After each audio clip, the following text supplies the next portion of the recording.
Sports Hub video delighted to welcome former West Ham, Bournemouth and Charlton striker, Steve Jones. How are you, Steve? All good, all good. Good to hear. Thanks for joining us. Steve, you were a player who come through the non-league route via Basildon and Billericay Town. How did you benefit from learning your trade at that level to start? I think it gave me a little bit, because I was very late really. I was like sort of 19, 20 before I signed at pro at 22. So I was quite late, but I think it gave me the desire. I think I had the desire and that pushed me through, and I had a lot of heart, and I think that's what really clinched me. I scored goals, of course, and I could play football a little bit, but I weren't as good as that pro level, because I'd never been coached at that level, but it definitely gave me the desire to do better and better and better. So I think it grounded me well. Did you feel, even though you say that you were a level above the non-league stage? Yeah, I probably was, because of a goal record that was in non-league and how many goals I was scoring. You know what I mean, 3 hat-tricks on the trot and things like that.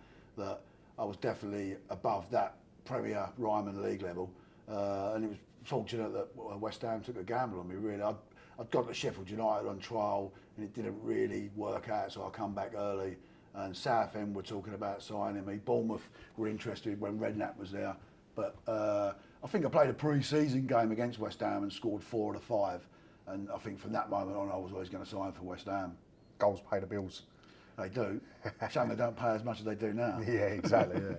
You moved to West Ham, but the club were struggling a little bit at the time. I think you played around 16 games, 4 goals. One such goal was against Spurs' bitter rivals, Spurs. You scored the first in a 4-1 away victory. How sweet was that as a West Ham? Yeah, that was good. That was funny that day, because I see a couple of people in the crowd that I know. I seem to see people all the time that I know, obviously, because I was a West Ham fan and being local and that. But the funny thing about that game was it could have been 7, 8, 9. We absolutely tore them to shreds. It was a good day, and the West Ham fans were congoing around the ground with 10 minutes to go. So it was a good day, and a good evening as well. Good one for the memory. Yeah. Where did you party that night? I ended up going up the Crown in Langdon Hills, which at the time was a great pub, busy, always full up. Now I think it's a restaurant now. So, but yeah, no, I didn't buy a drink that night, so it was all good. Even better. Do you feel you deserved more of a chance at West Ham at that stage? Yeah, probably. A lot of the fans done a thing at one time. They issued a sticker, play Steve Jones, and I used to get the train home after the games and that, and I remember it all being stuck on all the walls, on the tubes, on the toilets. So someone in the crowd had obviously liked me, and yeah, it was a bit frustrating. I never really got a run. I never really got 5, 6, 7 games on the trot. So it was quite frustrating, but it weren't to be. You know, that's the way it is. I suppose they had senior players at the time that that were playing, so it was hard for me to force in there on a long period. What are the things a player needs to do to get that break? Because it can be hard, I guess.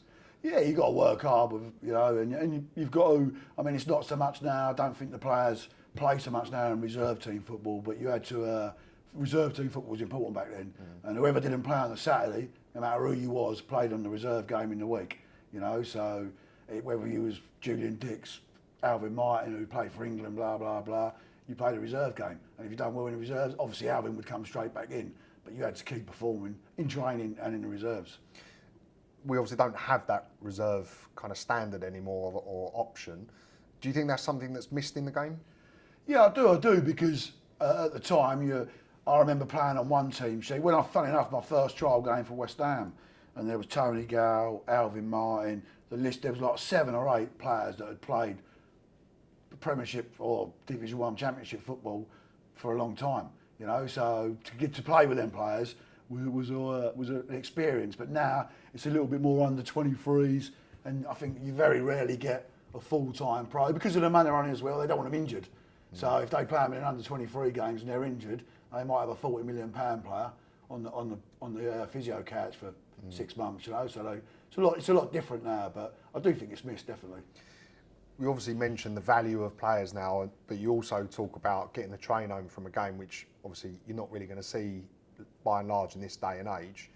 West Ham are a club of the people, community so important to them. What was that like, being part of the fans or people going home after a match? Yeah, it was great. I mean, obviously, if you had a bad game, it weren't too good. You'd wait a bit longer. But lucky enough, I didn't have too many bad games there. I had a couple of bad games there, but I didn't have that many.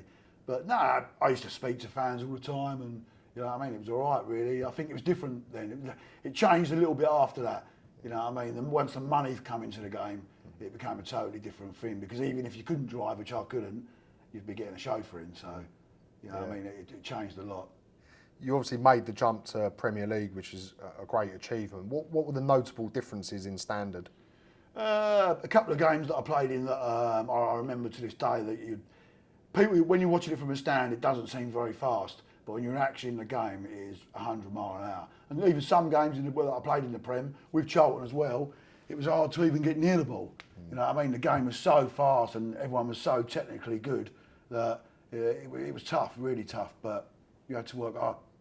Is it a focus thing as well? Obviously, that chance may come out of nowhere. Do you need to be? How much do you need to be on the ball for that? Yeah, you have to want it and you have to be focused. I remember the couple of times I did come in, I scored virtually in the first game I played, you know. So obviously my focus was all right there, but it was just sustaining it at West Ham over a period which didn't seem to happen for me. Following this spell at West Ham, you were signed by Bournemouth. The move was a successful one and you were definitely amongst the goals. How do you summarise your time at the club? At Bournemouth, fantastic really. I mean, I went there, I think I signed in October, November, and at Christmas we had 4 points. So we had a shock. I think the 5 went down as well. So we was way off, and we put together really a title-winning run from then on in, and culminated in, we beat Brentford away, who were top at the time, 2-1. I scored the winner in that game, and then obviously we come home to Shrewsbury Town and we beat them 3-0, and that was it. We stayed up, but we had a lot of games where we played Birmingham, who'd spent a lot of money, Barry Fry's side. There was £1 million players in there, and obviously we didn't have nothing like that, and we beat them at home. So we were Oxford away. We beat, who had Matty Ellett playing centre half. We beat them 3-0 away. So we really put in some top performances to even survive. So it was an unbelievable achievement, and obviously the last game it was full up 15,000. I think there was probably 25,000 now. There were so many people there, it was ridiculous. And it was just a great end to the season. And then the following season, I managed to score over 20 goals and had a really good season. And then I was getting divorced, so I tried to move back. And Mel Machin, who was the manager at Bournemouth, was great. He helped me move back, and luckily enough, it was back to West Ham, but for the second time. So Bournemouth obviously seems like they had that community feel. The squad had much of a togetherness. Why was that, do you think? Oh, it was crazy, really. They didn't have much money. Sometimes we get paid for money from the bar in notes and coins or whatever, our wages. And all the lads, to be fair, I was one of the, I was probably 25, 26 at the time, maybe 27. And I think that there was a lot of youngsters in there. Mel brought a lot of youngsters in from Tottenham, Steve Robinson and Neil Young, that were young and obviously weren't going to make it there. The team spirit got very quickly. The banter was great. Everyone got on. There was no rows, and we just went with the flow. And even though I remember training on a Monday, we used to, after a game Sunday, we used to drive down in a minibus to Bournemouth, to Boscombe Pier, jog to Bournemouth Pier, which was a couple of mile. All had breakfast on the pier, and that was Monday done. Really, it was a bit of a warm down, really. But things like that, they were great. You know what I mean? And we'd all go out together most of the time on a Wednesday night or on a Saturday night. All the lads would be out, so the team spirit built from that. And Mel Machin and John Williams, who was the assistant, great people, great managers, and like really just enjoyed it, every minute of it. What was your happiest memory at the club?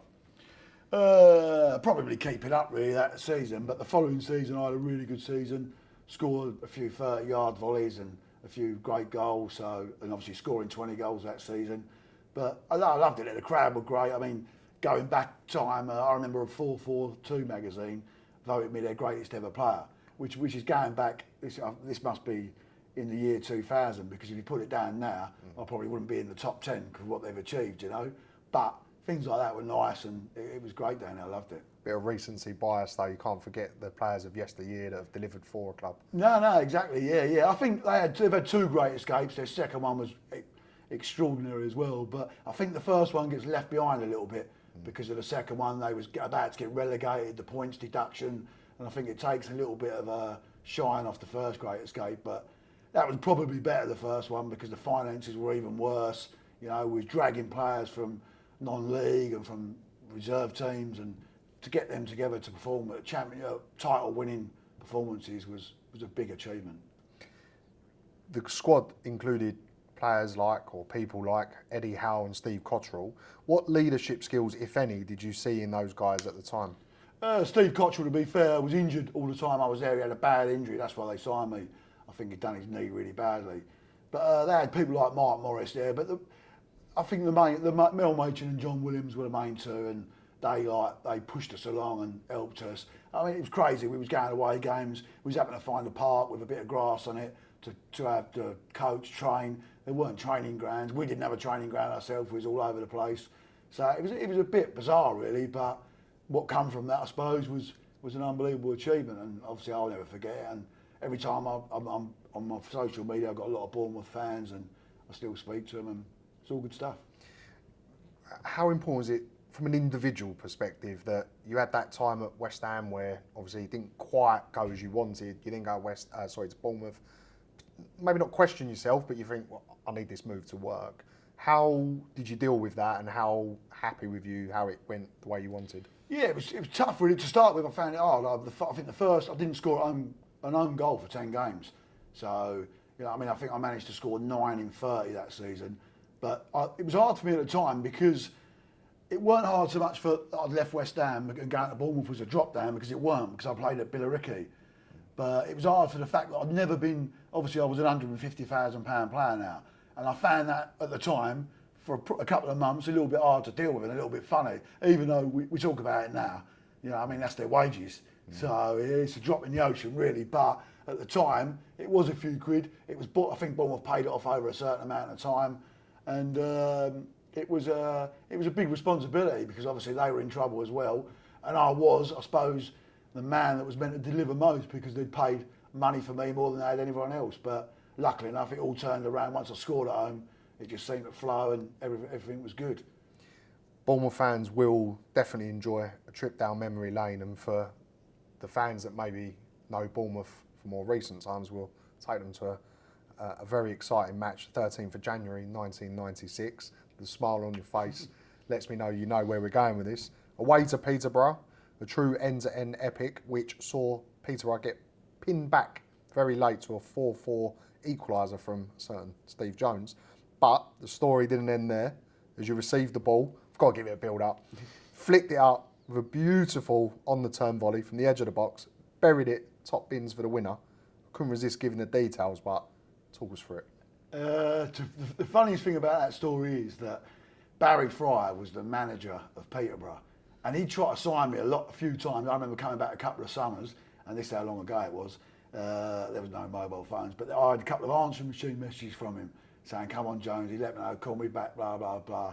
But I never really said anything. But I seemed to always do well against Peterborough. I scored against them on my second game for West Ham. I scored an hat-trick for them the following year for Bournemouth to beat them 3-0. And they had a good side as well. They had Gary Breen playing, who I think he went to Spurs for about 5 million.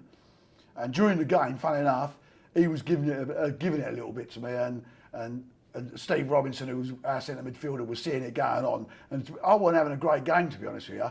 I was pretty quiet, but it flowed from end to end. It was a great game, and then I managed to get in one-on-one to make it 4-4, chip the keeper.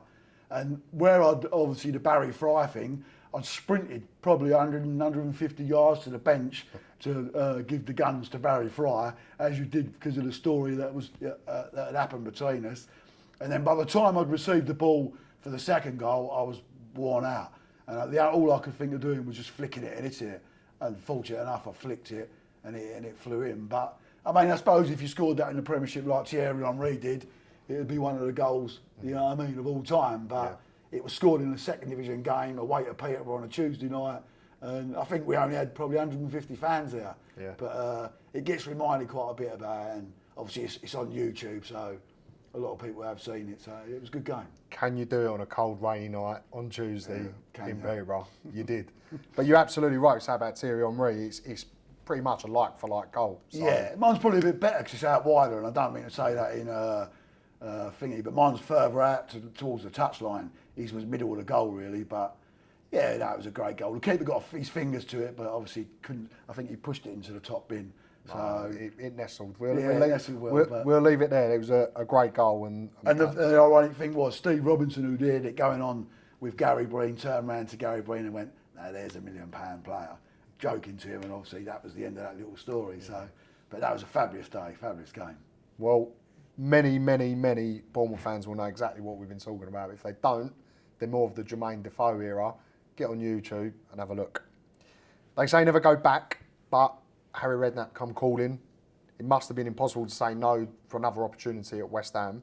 Talk us through the move and the conversation you maybe had with Harry or whoever it was that got in touch. To be fair, I'd spoke to Mill a couple of games before the end of the season, and he said, Jones, I'm going to get all the scouts to Brentford away, which was our last game. And so be it, I had a shocker. So if them scouts were there's probably little chance that I was going anywhere. But I had Martin O'Neill. There was rumours that there'd be 750 grand for me at the time. This was back 3 or 4 months, and Bournemouth had turned it down and wanted $1 million. Which, whether it's true or not, who knows? They signed Steve Claridge in the end, and he went on to do great for them. But I ended up going back to West Ham, I think, for 250 grand, which at the time would have been a real bargain for West Ham, because obviously I'd gone there, I'd scored 20 plus goals, had 2 good seasons there. So, I'd spoke to Harry. My agent was Harry's pal, so obviously it went through that as well. And Bournemouth and Harry were close, so it was a pretty easy deal to be done, I think. And I was getting a chance to go back to West Ham, so even though I probably, maybe in hindsight, shouldn't have left Bournemouth so quick, maybe should have had a couple of seasons there, got to 100 goals or whatever, and then, see, but it was going back to the top flight, so you couldn't really turn it down. And the sad thing was, for me, for that second spell, is that I think I played 6 games on the trot, or 5 games, and it just didn't happen for me. I hit the post at Ivory, I had a couple of really good games, but didn't score, and I think then I got a knee injury. I was out for a while, and then on my comeback, Charlton and Curbs had come in for me for $500,000, and that was it really. I was gone to Charlton because Harry obviously had paid $250 for me. He doubled his dough on me, so he'd made money on me. He obviously didn't see me in his plans, and that was it. I was off to Charlton. Nice segue to Charlton. We are coming to that. You mentioned Kerbishy. We talk about Redknapp. How do you rate those 2 managers against each other, or amongst all the managers you've ever played with? They're obviously two exceptional managers. I mean, Curbs done fantastic with no money really at Charlton. 750 grand. Clive was their biggest signing, so he'd done unbelievably great to get him into the top flight. And Harry was a different kind of manager. At the time, there was a few foreigners coming in. They was involved, especially Radachoy at the time, Dimitrescu, Boogers. So there was a lot of players coming in and out there. I know he don't like the wheeling, dealing scenario as you've seen on TV once. It was part and parcel of it. You didn't really, at times, you was his favourite player. At other times, you was, if someone comes in for you, you're gone. So it was a bit like that. He generated profit for the club though on both my moves. He made West Ham sort of probably in excess of 400 grand. So there were good moves that could buy other players and bring people in. So it did benefit being like that. And he done well at West Ham really, and at Spurs as well, and at Portsmouth. So Harry was a decent manager, but out of the 2, Curbs for me was the better, because I was closer to Curbs, and it was man management with Curbs was better. And Charlton had a group that stayed together for that 2 seasons, whereas Harry, there was a lot more players in and out because he was in that top flight, and he wanted to find obviously remedies if they were struggling. If you had a couple of bad games, he'd want to bring someone in straight away, So obviously at the time, my career with Curbs was probably better than it was with Harry. So both top managers, though. You mentioned a couple of bad games, bring someone in. That was before transfer windows. Do you think players these days benefit from having the opportunity to get back in and go again because managers can't sign other players? Yeah, I think so. I think there's a lot of, at the time there was players flying left, right and centre, loanees as well. I think we got David Speedy the first time I was at West Ham on loan. So yeah, it's more continuity with having with their thingy, but I think obviously with the money now and the price of the players and that, I think it's coming inevitable. There had to be a window really, because there's so much money flying around that if you was in trouble, you could go and spend a ridiculous amount of money and get out of trouble. So I think that stopped that a little bit, but no, the window's a good thing, I think. Didn't really work out with Boogers though. Not really, no. I think he got 1 red card, didn't he? Yeah, he did. At Man United, that was about it really. It's a story to tell though. Yeah, and then I weren't there with him, but a crazy story really. He comes over, I think it was £1 million, plays 1 game, gets sent off, and he's off back to his caravan and didn't want to come back. I was there through the Joey Beauchamp era as well, which which is incredible, really. All I remember of the story is Harry saying to a few people that he turned up, he was crying in the office because he couldn't travel 2 hours to work. And to be honest with you, it's poor, isn't it? And he ended up going to Swindon. And Jay was a good player, a very good player. And he never really got his potential proved, really, because of that West Ham thing, really, which was a bit sad. I remember playing at Southend pre-season that year. And for West Ham fans, they were singing me to give him a dig because he was sub as well, but which obviously I took it with a sense of humour and had a laugh about it, really. But he didn't do himself no favours, put it that way.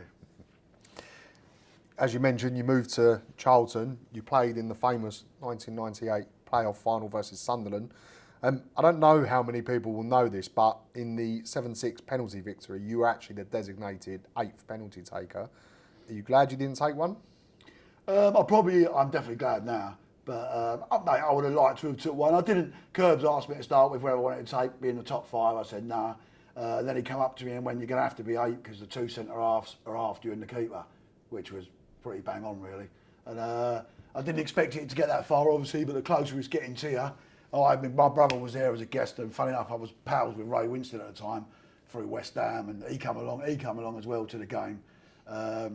So it was getting closer and closer, and I was getting nervous. And there was some of the players that took penalties and scored. Really, you wouldn't expect them to score penalties. A couple before me, but they managed to put them in, and it got closer. And thank God for Michael Gray that he scuffed his penalty and that he didn't have to take it. But obviously, I was 20 yards in front of everyone else. That's why I'm first on the goalkeeper, because I was walking towards the keeper with jelly legs, to be honest with you, and I weren't looking forward to it. So, but in hindsight, I'm a bit glad now, so I didn't have to take one in case I missed it. I just want to learn a little bit about this penalty situation, because I'm sure as a striker, a goal scorer, you've taken many a penalty in your time, and bread and butter, whether it's over Hackney Marshes, like many lads, in London, bury them. What changes when you're at Wembley? I think it's just the expectation. You've got 80,000 fans there. If you miss your penalty, you don't go to the Premiership. You've got to add that as well. We was into the Charlton end. We was into the shooting into the Sunderland end as well, which was another little bit of a twist to it as well, because obviously the booze coming from that end as you're walking up. So it's not as easy as people think. Definitely, I can see why people like Stuart Pearce, Southgate. I can see why they missed penalties, and I can see why Michael Gray didn't barely reach the goal with his penalty. It is you can't really practice that. You can't practice 80,000 crowd there, and your penalty being whether you go to the Premiership or not, whether it be a cup final as well, or whether it be in the Euros or the World Cup. You can't practice that until that moment comes. You just got to have supreme confidence, believe in what you're doing. I think pick your spot, get your head down, look at the keeper, and take your penalty. But luckily enough, I didn't have to get that far. Where would you have put it if you did? I would have probably gone side foot, bottom, left of the keeper. I probably would have gone. Sure, the net would have... Where Michael Gray missed it. Yeah, well, there you go. Where does the match sit amongst the biggest victories in your career? Yeah, it's obviously at the top because there's no games. And to be honest with you, I was a bit unlucky as well there because I played both semi-finals. I've done quite well, didn't score, but obviously I'd scored a couple of goals leading up to it. The winner at Portsmouth at home, the winner away to Swindon. So I learned the right to be in that sort of 13, 14 players, but he left me out for Mark Bright, who I'm still good pals with. He left me out for him for the final. 1-0 at half time to us. Clive scored. I was wishing a goal from Sunderland. You've got to say it because it's the truth. Because I would have never got on. If Sunderland don't score, I'm not getting on. If we win 1-0, we win 1-0, I might get 5 minutes at the end. But luckily they scored twice within 10 minutes of the second half, 8 minutes. And I knew straight away that was going on. On I went. And luckily enough, I had a big hand in the second goal and the fourth goal. And I played extra time as well. So I virtually had a full game and contributed as well. So it worked out great, and it's definitely up there on the top. As a striker, obviously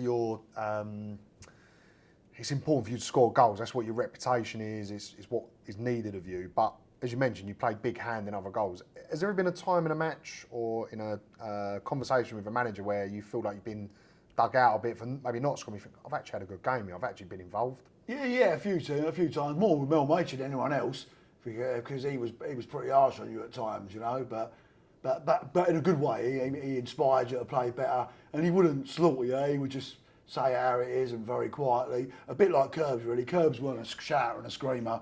He just got on with it, done his job, and if he thought he needed to change it, he'd change it. it was all very quiet and all very well run. You know, it was. But yeah, without a doubt, you had games. I remember playing the first game we played in the Premiership that following season was at Middlesbrough, when obviously they had Ravanelli, Janino, they had a great side at the time, and I scored early on in the first half. I was having a really good game. Clive had missed 2 or 3 really good chances as well, and he dragged me off curbs after about 74 minutes, and they went on to score an equaliser and then score a winner.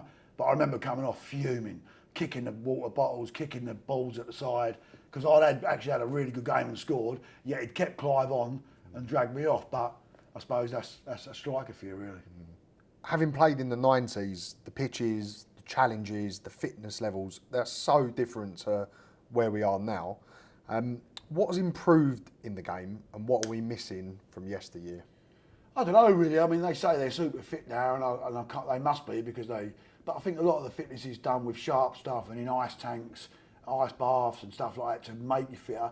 I think in our day it was more you ran hills, you ran sand hills, and when you, at the end of pre-season, which was a big 6 weeks, you were super fit, really. But I don't think they slog them as much, slog players now like that. It's a lot more technical, the food's a lot better, the drinking's obviously a lot less, because in the 90s, I remember playing at West Ham, coming back on the coach, drawing 0-0 Liverpool, everyone, beers, spirits, wines, cards, smoke, everyone smoking, the coach was full of smoke, and really nowadays that's obviously never going to happen. But a lot of the forward players coming in at the time, like Bilic at West Ham and people like that, they smoked. So it was a little bit, they were used to doing that, you know, but it was a bit, I think Harry struggled with that a little bit at times. I remember him coming up there, bus one day, and everyone was on the booze and everyone was smoking. And he couldn't really say much. Dixie was sitting there in the middle of it all, really, and he kind of was the boss of the side at the time. So, but it was totally different back then. And it was even different before us. I mean, they used to drink at half time in the 60s and 70s, you know. So it's definitely got more professional as time's gone on, and rightly so, because the money that's come into the game now is frightening. If you ain't fit now and you're on £100,000 a week plus, then you probably do need to kick up the arse. You mentioned Julian Dix, obviously a West Ham legend. What was it like playing with him? What can we learn from you about a man and a player like Julian? To be fair, his ability shot above anything else. He had great ability. And I would say if he was a yard quicker, he would have been England left back for many years. But I don't think that affected his game, because obviously he read the game well. But he drove people on, he inspired people, he put his foot in. I mean, I don't think he'd survive again now in the modern game. He'd be red carded every week. But he inspired people. And to be honest with you, I remember going on my first game. I think I signed on the Tuesday. I was sub on the Saturday, which was crazy as well. Another thing that I played at Billericay on a Tuesday night, and then I'm sub for West Ham on a Saturday. And I remember afterwards walking out, Dixie giving me a shout, jumping in the car, giving me a lift, and ended up going out, having a few drinks and all that, and having a night out. But I think that was Dixie just trying to say, like, there you are, you're at West Ham, blah, blah, blah, and making it a little bit more easier for me, which it did. And but he inspired people, Dixie. He was a phenomenal on the pitch, and that's why, and a great lad off it. I still speak to him now, I live near him now. So, and he's done well. He's done well with Slav. They've done well at West Ham, they've done well at West Brom. I think he's back in non-league now. I think he's doing non-league. Slav's in China, I think. I don't think Dixie fancied that one, so... but no, very inspirational, Julian, very. Enjoy a tackle in training with you? Yeah, he tackled fairly though. I remember there was an incident, Simon Webster broke his leg, but it was just for an ordinary block tackle. No malicious, no foul, and obviously Simon's leg give away, which was a massive disappointment because we just signed him, and obviously disappointment at Simon. But no, Dixie was fair, but he'd go in hard, but he'd go in fair, you know, and if you dangle the ball in front of him, mate, he's going to put his foot in, you know, so... Mate, steer clear. Definitely wise. You touched on injuries. What kind of impact did injuries have on your career, if any at all? Yeah, quite a bit. When I went back to West Ham, obviously I had to have a knee operation on my cartilage, and I ended up having 7 during the course of my career, so it affected me. I had a few hamstring troubles, probably because of the pace that I ran at. So, but no, injuries do affect you definitely 100%, and it's very hard. If you're out for a little while, it's very hard. I remember when I went to Bristol City, I turned up unfit. You know what I mean? And when you're unfit, I end up getting injured after 10, 11 games, and that's what happens. Luckily enough, I redeemed myself once I got fit and went back for a sort of a second spell. But if you ain't fit, the injuries are going to come. And at the time, I'd let myself go a little bit, and because it weren't happening at West Ham or at Charlton, and I'd had an injury there through the summer. So when I did move to Bristol City, I weren't fit. It did make it hard. You had to be fit, definitely.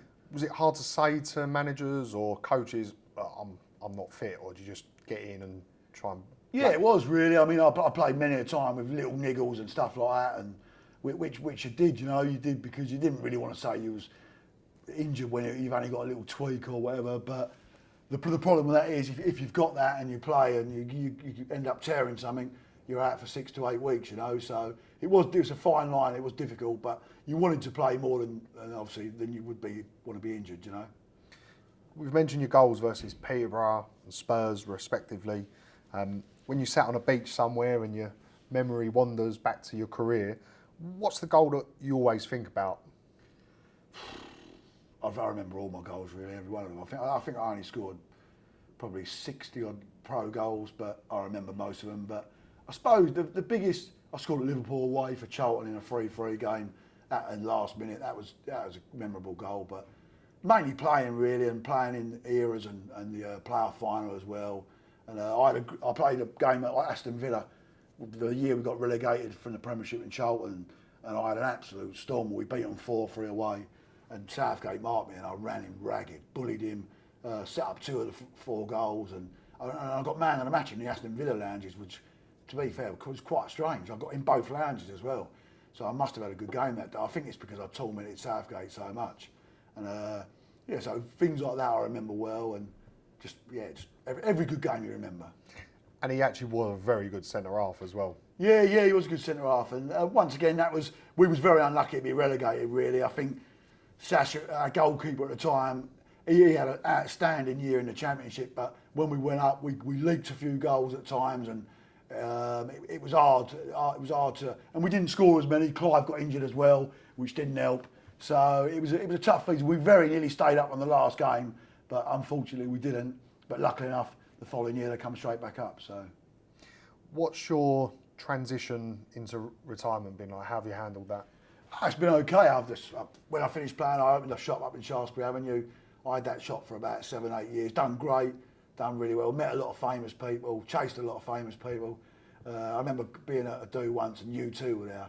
And you had to have photos with stars, because if you're doing that business, you've got to put it around you all so people know you're doing it. They know the stuff's real. But I remember Bono leaving a do in a car, and I chased him, and I was still pretty fit, and I chased him about 3 miles down the road, sweating. It was in the summertime in London, and I got to a traffic lights which was just about to turn green, and he wound his window down. He looked out and he said, "I'll let the lights go." He said, I won't move." He said, "Give me your photos."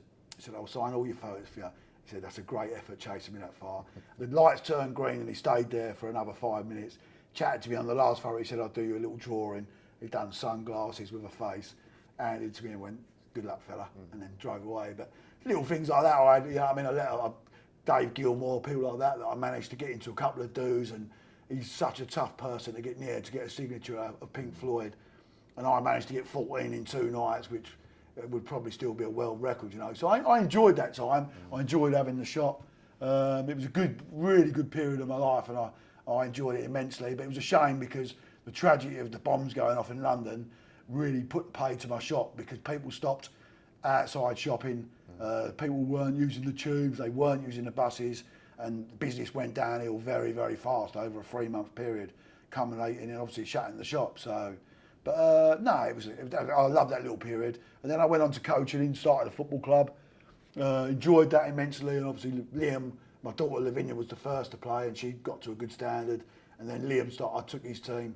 He's obviously signed for West Ham at under 8 and has been there ever since. So, and I enjoyed that period, and since then I've been doing a little bit of night work and antiques really. So it's been good really. I'm enjoying the antique thing, and it's been going really well. So I've only just started it really because of COVID.